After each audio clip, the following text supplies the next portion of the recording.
वृंदावन बिहारी लाल की जय। राधा रानी की जय श्री गुरुदेव भगवान की जय। श्री राधे राधे। भक्ति प्रश्नोत्तरी कार्यक्रम प्रारंभ किया जा रहा है। आइए हम भक्ति संबंधित प्रश्नों को श्रवण करें। श्री राधे राधे गुरु जी, आपके श्री चरणों में कोटि कोटि दंडवत प्रणाम। प्रश्न है भक्ति का आज की प्रश्नोत्तरी में प्रश्न था कि भक्ति का गोपन करना चाहिए, लेकिन जब हम कहीं बाहर जाते हैं तो अपने ठाकुर जी को साथ लेके जाते हैं और सब लोग देख लेते हैं और छिपा नहीं पाते, तो मुझे बहुत दुख होता है। कृपया समाधान करें, ऐसे में हमें क्या करना चाहिए? ये भगवान का प्रकटीकरण नहीं हुआ। प्रकटीकरण वो होता है जब आप ये बताने लग जाओ कि हम इनकी इतनी पूजा करते हैं, हमारे ऊपर इतनी कृपा करते हैं, हमको ऐसा स्वप्न बताया करते हैं, ऐसी ऐसी लीला करते हैं, ये सब बताओगे तब वो प्रकटीकरण हो गया, गोपन नहीं हुआ। अब भगवान को तो अपने साथ ले ही जाना होगा आपको। भगवान को घर में छोड़ करके आना थोड़े ठीक है। आप अपने बच्चे को साथ में गोद में लेके जाते हो तो इसमें कोई छिपाव करने की बात थोड़े। छिपाव तो वो करना होता है कि आपका बच्चा जो है कितना विशेषताओं वाला वो नहीं बताओ। तो आप अपने ठाकुर जी के विषय में कुछ मत बताओ। गोद में लिए हो या उनको सिंहासन में बैठाए हो, वो तो सामान्य बात है। उनके विषय में बताना गोपनीय बात होती है। राधे राधे। प्रश्न है गुरु जी, आपके प्रश्नोत्तरी में मैंने सुना था कि किसी महिला को ऐसा लगता है जैसे उसके सिर में कुछ चल रहा है, और आपने उन्हें इसका रहस्य भी बताया था। गुरु जी, मैं भी प्रतिदिन नाम जप करती हूँ और मुझे भी ऐसा ही महसूस होता है जैसे सिर में कुछ जूं सा चल रहा है, लेकिन कुछ होता नहीं असल में। कृपया इसका भी कारण बताएं, और कभी कभी पाँव में भी ऐसा ही लगता है। ऐसा पाँव में भी लगता करें। पाँव में लगने का यदि भजन के अलावा अन्य टाइम में भी होता है तो आपको कुछ चेकअप कराना चाहिए। यदि भजन के टाइम के अलावा और समय में भी होता है तो, और भजन करने में, भगवान का ध्यान जप करने में, कथा सुनने में पाँव में अधिकतर नहीं होता है। अधिकतर किसी को पीठ में होता है, किसी को कान में होता है, किसी को मस्तिष्क में होता है, झंझनाहट या कोई सुनसुनाहट। तो वो बीमारी नहीं होती है, वो चक्र जागृत होने पर ऐसा सुषुम्ना नाड़ी के अंदर असर होता है। राधे राधे। कुमकुम जी हैं मवाना से, इनका प्रश्न है गुरुदेव, आपके श्रीमुख से और भी अनेक संतों के मुख से मैंने सुना है कि अपने अनुभव कभी किसी को बताने नहीं चाहिए, लेकिन जो भी भगवान के साथ होते हैं। लेकिन मैंने देखा शिवांगी दीदी, तो वह अपने भगवान के सारे चमत्कार सबको बताती भी हैं और दिखाती भी हैं ठाकुर जी के साथ, फिर भी उनके साथ रहते हैं और लीला भी करते रहते हैं। तो यह सब क्या है? यह भेदभाव क्यों करते हैं ठाकुर जी? कृपया बताएं, मार्गदर्शन करें कि हमारा ऐसी भक्ति कब हो। देखो, अलग अलग स्टेज होती है, अलग अलग क्लास होती है, अलग अलग श्रेणियां होती हैं। धर्म माता का चरित्र मैंने 43 पार्ट्स में सुनाया। उनसे जब कोई कहता था कि अपनी गुप्त बातों को आप नहीं बताइए, तो वो कहते थे मेरे पास दूसरी कोई चीज़ ही नहीं है, मेरे पास कृष्ण की लीला के अलावा और कुछ है नहीं, तो मैं दूसरी बात करूंगी कि तो क्या करूंगी। एक ही चीज़ है, कृष्ण की लीलाएं, वही मैं बताती हूँ। तो ये शिवांगी जो है ये भी नहीं बताती थी, कुछ नहीं बताती थी। घर के लोग भी चकित होते कि ऐसा क्या होता है तेरे साथ, तो बताती नहीं थी। लेकिन एक दिन ठाकुर जी ने कहा कि मैं स्वयं प्रचार करना चाहता हूँ कि कलयुग में मेरी ऐसी भक्ता भी हैं, इसलिए तुम बताओ, मेरी आज्ञा है, तुम्हें कोई दोष नहीं लगेगा। तब वो बताना शुरू किया है, पहले नहीं बताती थी। इस बात को आप समझ लो। राधे राधे। प्रश्न है गुरुदेव, आप मेरे शिक्षा गुरु हैं और आपकी वाणी और दर्शन से मुझ जैसे ना जाने कितने जीवों का कल्याण हुआ है और ठाकुर जी में मेरी प्रीति बढ़ी है। मेरा प्रश्न है कि मैं गृहस्थ आश्रम का साधक हूँ। सुबह स्नान के बाद 8 बजे घर से निकल जाता हूँ और घर पहुँचकर 8 बजे तक स्नान करता हूँ। फिर थोड़े घर का काम ठाकुर जी का भोग बनाना, खुद भी पाना और बेटे को भी पवाना। यह काम करते करते 9 साढ़े 9 बज जाते हैं। उसके बाद तो केवल नाम लिखना ही हो पाता है, कभी कभी वो भी रह जाता है। मन में बहुत ग्लानि होती है। मुख्य रोजाना शास्त्र स्वाध्याय कीर्तन और आसन पर बैठकर नाम जप करना चाहता हूँ, पर इन तीनों में से नाम लेखन ही कर पाता हूँ, वो भी 500 से 1000 तक। मन में बहुत ग्लानि और जलन होती है कि बहुत कुछ करूं, पर गृहस्थ आश्रम में घर की सेवा करने नहीं देती। मन करता है कि घर के काम को त्याग दूं। अगर कभी कोशिश भी करता हूं तो पत्नी लड़ने लगती है। फिर मैं चुप हो जाता हूं और सोचता हूं जैसी प्रभु इच्छा। आप मानसिक जप करते रहो या बहुत धीमी आवाज में जप करते रहो। काम करते समय भी बहुत से कार्य ऐसे होते हैं कि जप किया जा सकता है। आपका कार्य जितनी देर अत्यंत व्यस्तता का हो उस समय आप नहीं कर पाओगे, लेकिन हर समय तो ऐसा नहीं रहता। जैसे आप मान लो आप ऑफिस में काम करते हो तो कितनी टाइम तो गपशप में आपस में बिता देते हैं लोग। ऑफिस का कार्य छोड़ करके कोई तो अखबार पढ़ना, कोई समाचार देखना सुनना, और कोई आपस में व्यर्थ की वार्ता करना, इतने में इसमें भी बहुत समय नष्ट करते हैं। तो इसमें समय नष्ट करके समय को बचा लो और उसका पूरा पूरा उपयोग नाम जप में कर लो, तो आपको समय मिलेगा। अब आप जपना ही नहीं चाहते हो तब तो फिर कोई उपाय नहीं है। आप जपना चाहो तो आपको समय मिलने लग जाएगा। सावधानी तो नहीं हटनी चाहिए। सावधानी हटने पर वो जप नहीं हो सकता है। राधे राधे। इनका दूसरा प्रश्न है, गुरुदेव मेरा बेटा 8 साल का होने वाला है, अपने साथ खेलने के लिए झूठ बोलता है। मैं थोड़ा खेलने के लिए मना करता हूँ तो वो उदास हो जाता है और उसकी मम्मी और वो बोलते हैं कि इनके पास हमारे लिए समय नहीं है। जबकि मुझे लगता है कि नौकरी पे जाना, घर की सफाई, बर्तन करना, भोजन प्रसाद, बाजार से इनके लिए सामान लाना, यह सब करने में मेरा बहुत समय तेजी से नष्ट हो जाता है। चलते फिरते नाम जप का अभ्यास करता हूँ पर लगता है कि ये तो बहुत कम है। प्रभु को थोड़े भजन से मैं नहीं पा सकता। जो साधक दिन रात भजन में लगे हैं, पूरा जीवन बिताते हैं, उन्हें प्रभु मिलते हैं। मुझे भी वैसा ही भजन करना होगा, पर वैसा भजन हो नहीं रहा जैसा होना चाहिए। मैं तो साधक कहलाने के योग्य भी नहीं हूँ। मुझ नीच पापी को कृपया मार्गदर्शन करें कि मैं कैसे प्रभु के चरणों को पा सकता हूँ। इसके लिए एक उपाय ये है कि आप भक्त चरितावली जरूर सुनो। रोजाना सुनो, कम से कम 2 बार, एक बार सुबह एक बार शाम को। उसमें से वो अंश जो भगवान की विशेष लीलाओं या संदेश उपदेश का हो, कृपा का हो, उतने ही अंश को आप अच्छी तरह से अकेले में भी सुन लो और फिर उसको याद करते रहो, मनन करते रहो, स्मरण करते रहो कि प्रभु ने उस भक्त के साथ ऐसा किया, भगवान ने उस भक्त के साथ ऐसा किया, भक्त ऐसा था, उसके साथ प्रभु ने लीला की। उसी बात को चिंतन करते रहो, अपने आप आपको भगवत स्मरण होने लग जाएगा। ये लाभ जप से कम नहीं है। राधे राधे। इनका आखिरी प्रश्न है, महाराज जी, गिरिराज जी की परिक्रमा में बहुत संत मिलते हैं। उनके कष्ट भरे जीवन को देखकर मन बहुत रोता है। उनके चरणों में नतमस्तक होने का मन करता है। परिक्रमा करते समय मैं उनको नमन दंडवत प्रणाम कर लेता हूँ, जितना हो जाए उतना करता हूँ। लोग उनको 1 रुपया या 2 रुपया देते हैं, कोई बिस्किट देता है या फिर कोई कुछ और। मैं वृंदावन आने से पहले प्रभु कृपा से कुछ पैसे जोड़ लेता हूँ दान के लिए। मेरा ऐसा भाव रहता है कि यदि एक संत की सेवा करें तो बाकी संत को भी सेवा करनी चाहिए। वहाँ पर बहुत सारे संत होते हैं। मैं ज़्यादा कुछ तो नहीं कर पाता, पर मुझे 1 रुपया देना अच्छा नहीं लगता, इसलिए मैं अपने सामर्थ्य के हिसाब से 10 रुपये देता हूँ। सोचता हूँ कि कम से कम इससे वो रोटी या फल पा लेंगे। बाकी वो कैसा उसका उपाय करेंगे मैं यह नहीं जानता। गुरुदेव, मुझसे कोई त्रुटि या गलती तो नहीं हो रही है? नहीं, कोई गलती नहीं। आप सद्भाव से देते हो ना। हाँ, अब जैसे कोई चिलम पी रहा, आपने देख लिया कि चिलम पी रहा है, उसको मत दो पैसा। लेकिन हर किसी के लिए ऐसा नहीं कि किसी को पैसा नहीं दो। अब आप देख रहे हो कि ठाकुर जी उनके पास हैं, उनके लिए कपड़ा सही नहीं है, सिंहासन उनका सही नहीं है, बाबा के पास ओढ़ने बिछाने का कपड़ा नहीं है, उसको तो आप दो, नशेबाज को मत देना।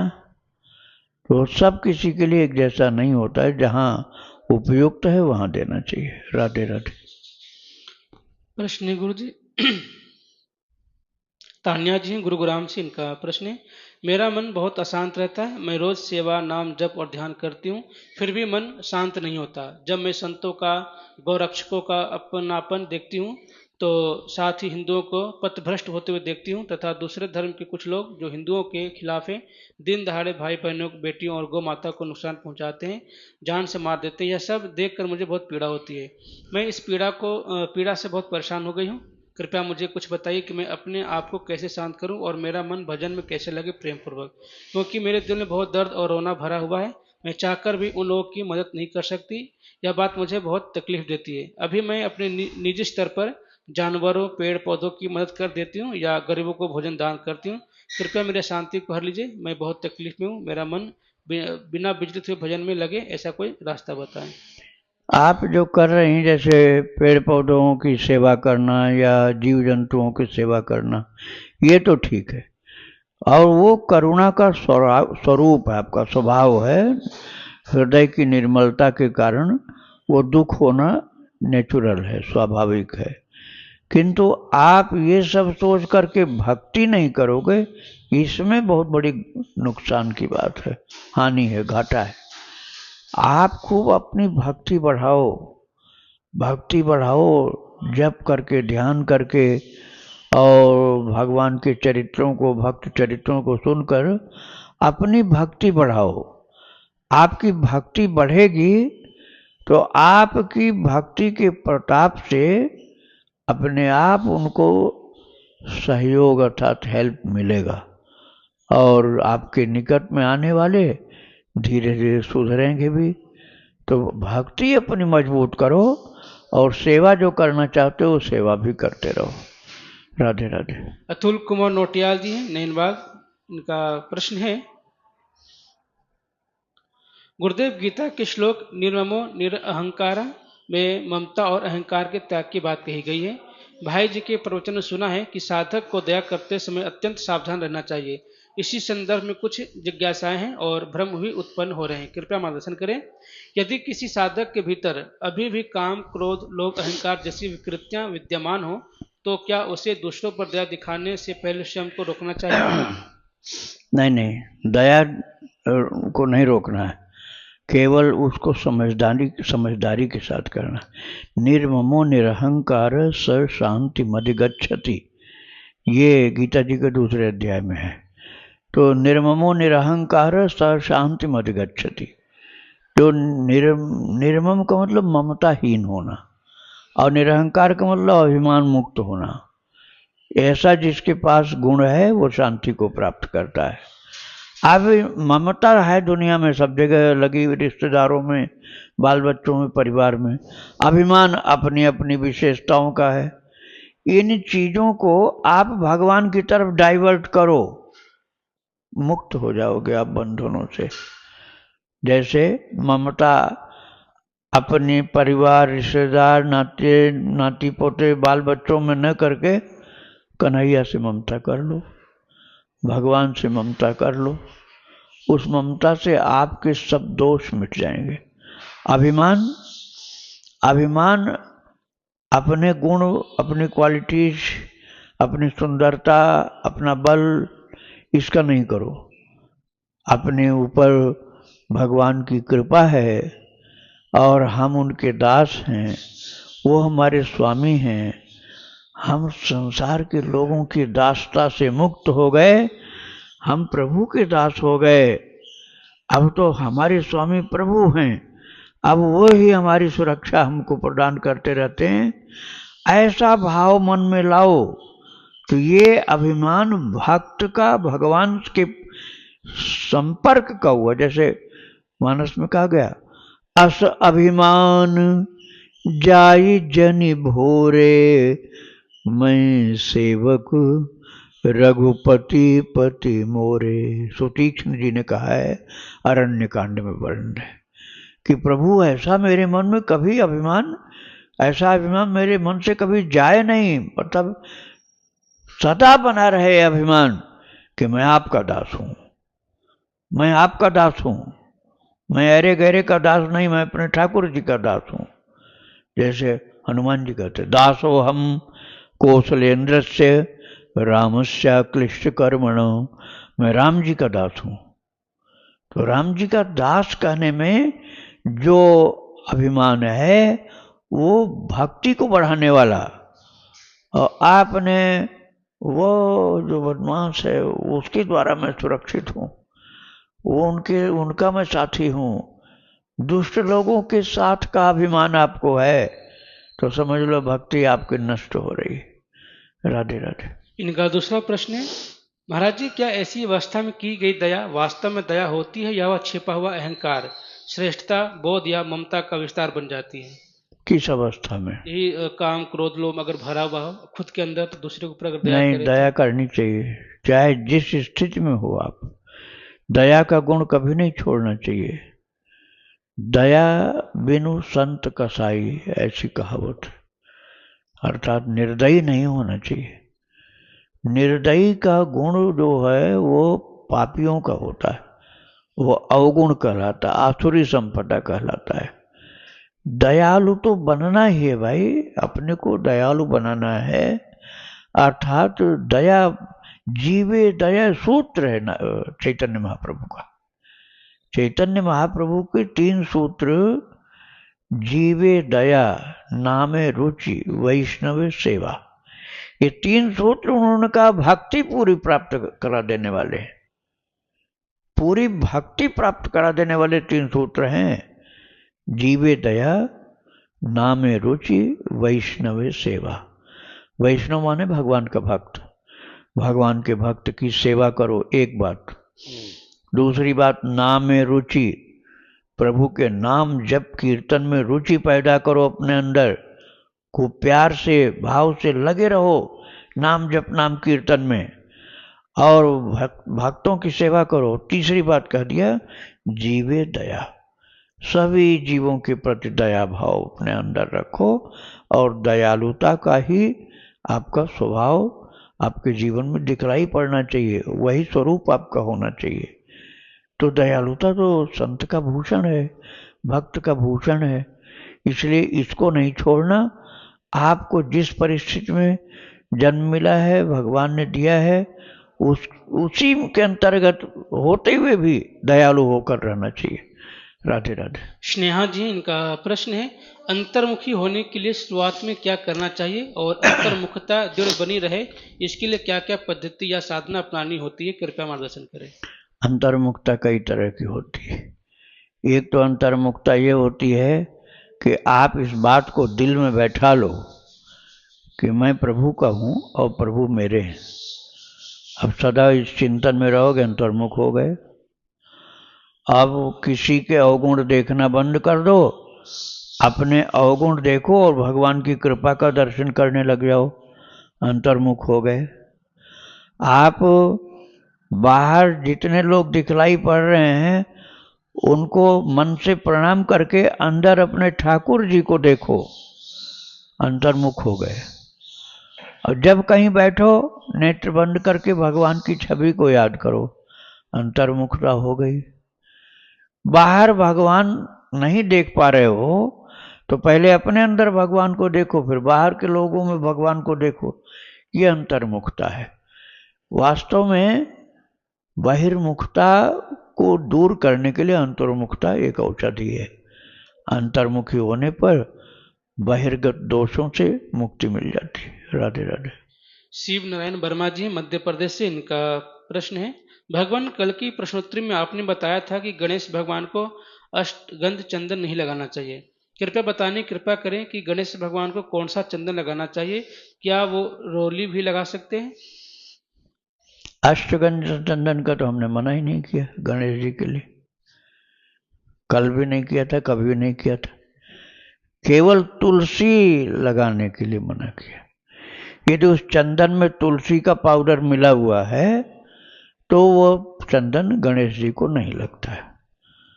आप मलयागिरी चंदन लगा दो और कोई भी किसी तीर्थ की मिट्टी का चंदन लगा दो, केवल तुलसी यदि उसमें मिश्रित है तो नहीं लगाना चाहिए। राधे राधे। खुशी जी हैं देहरादून से, इनका प्रश्न है, जब मैं भक्तों का चरित्र सुनती हूँ तो मुझे ऐसा लगने लगता है कि यह वे सब बहुत महान हैं और मैं इनके जैसी कभी नहीं बन पाऊंगी, क्योंकि मेरे अपने ऊपर आत्मविश्वास पहले ही बहुत कम है और मेरे मन में यह बैठ गया है कि मैं बहुत साधारण हूँ, इसलिए मुझसे कुछ नहीं हो पाएगा और भगवत प्राप्ति बहुत दूर की बात है।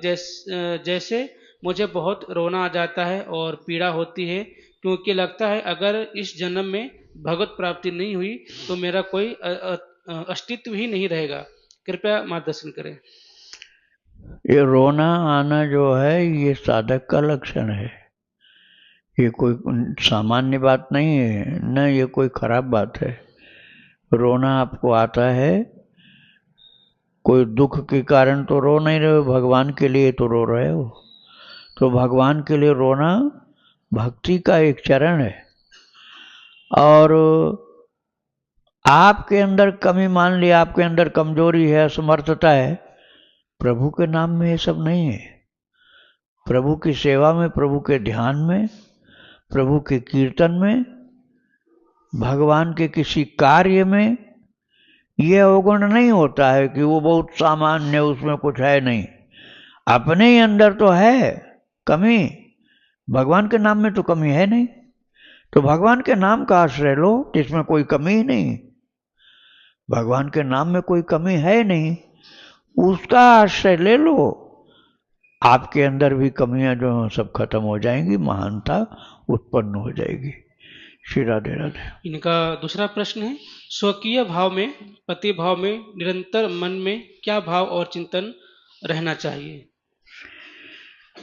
उसमें अपने प्रभु के गुणों को याद करना, प्रभु की दयालुता, कृपालुता को, स्वभाव को, प्रभाव को, उनकी क्वालिटीज को, उनके लीलाओं को स्मरण करना, ये बहुत कल्याणकारी होता है। श्री राधे राधे। इनका अगला प्रश्न है, श्री विग्रह न होने पर कृष्ण की पति भाव में मानसिक सेवा कैसे करते हैं? कृपया विस्तार से बताएं कि इसमें क्या दिनचर्या रहनी चाहिए जिससे मुझे यह महसूस हो कि मैं मेरे कृष्ण से पूर्ण रूप से प्रेम और सेवा कर पा रही हूँ और उन्हें सुख मिल रहा है।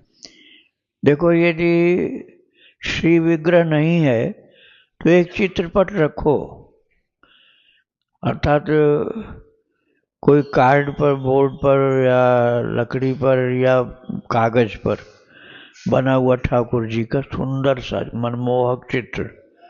ये मूर्ति नहीं है, मूर्ति को श्री विग्रह कहते हैं।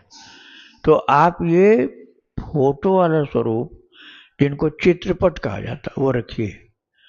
और यदि ये भी नहीं आपके पास है तो आप अपने मन से भगवान की कोई छवि याद करिए या किसी मंदिर में विराजमान प्रभु को याद करिए और नेत्र बंद करके उन्हीं की छवि को अंदर स्थित करके बार बार मन की आंखों से देखिए कि हमारे अंदर ऐसे प्रभु विराजमान हैं और हम उनका मन से ही श्रृंगार करें, मन से ही खिलाएं पिलाएं। अब श्री विग्रह हो तब तो वस्तु आपको लानी पड़ेगी, आपको भोजन पदार्थ भोग लगाना पड़ेगा, लेकिन श्री विग्रह भी नहीं और आपके पास चित्रपट भी नहीं, तो आप आंख बंद करके मन की आंखों से, अर्थात अपने विचार से ही अंदर भगवान को देखिए और उनको जो मन में आवे सो खिलाइए। यह आपको करना होगा। खिलाने के अलावा और भी कई कार्य, झूला झूलाइए, जगाने सुलाने का टाइम से कार्य करिए, श्रृंगार करिए। ये मन में विराजमान भगवान के भी साथ किया जाता है और ये करने से भी आपके अंदर शांति आएगी, भक्ति आएगी। राधे राधे। पूजा मंडल जी, वेस्ट बंगाल से, इनका प्रश्न है, एक लीला में हमने देखा कि हमारी श्री जी दर्पण में देख रही हैं और मुरली मनोहर श्याम सुंदर कृष्ण जी के केस संवार रहे हैं, परंतु आश्चर्य की बात यह है कि श्री जी जिस दर्पण में अपना मुख देख रही हैं उनमें श्री जी का मुख न देखकर लालजू का मुख दिखाई दे रहा था। तो अब हमारा प्रश्न यह है कि जब श्री जी खुद का मुख देख रही हैं तो फिर लालजू की छवि वहाँ कैसे दिखाई पड़ी? लालजू पीछे थे इसलिए, या फिर श्री जी का मुखारबिंद श्याम सुंदर के मुखारबिंद में परिवर्तित हो गया, कृपया इस कारण से मार्गदर्शन करें। कई कारण हो सकते हैं। एक तो भगवान पीछे से देख सकते हैं, ये भी ये सत्य है। दूसरा ये है कि आप भगवान पर मन अपना एकदम दृढ़ बना रखे हो, तो आप हर जगह भगवान को ही देखोगे। आप अपने को एक बार देख सकते हो दर्पण में, लेकिन यदि मन भगवान में लगा हुआ है तो उस जगह भगवान की ही छवि दिखने लग जाएगी। राधे राधे।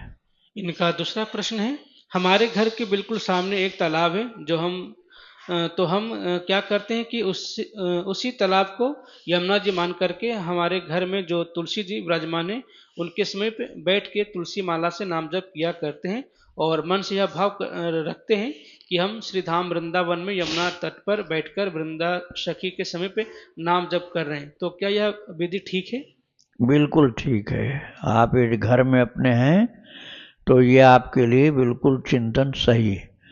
और जब कभी वृंदावन में आने का अवसर आवे तो यहाँ का स्वरूप देख करके फिर वैसा ही अपने घर में नेत्र बंद करके दृश्य का मनन करना, चिंतन करना। राधे राधे। इनका आखिरी प्रश्न है, हमारी एक सखी है, वो नित्य राधा नाम लेखन करती हैं, श्री राधा कृपा कटाक्ष स्तोत्र, श्री कृष्ण कृपा कटाक्ष स्तोत्र, श्री नंदानंद स्तोत्र का पाठ करती हैं, गीत गोविंद का पाठ करती हैं, रात को रसिक संतों के द्वारा लिखित पद गायन करके ठाकुर जी श्री जी को शयन कराती हैं।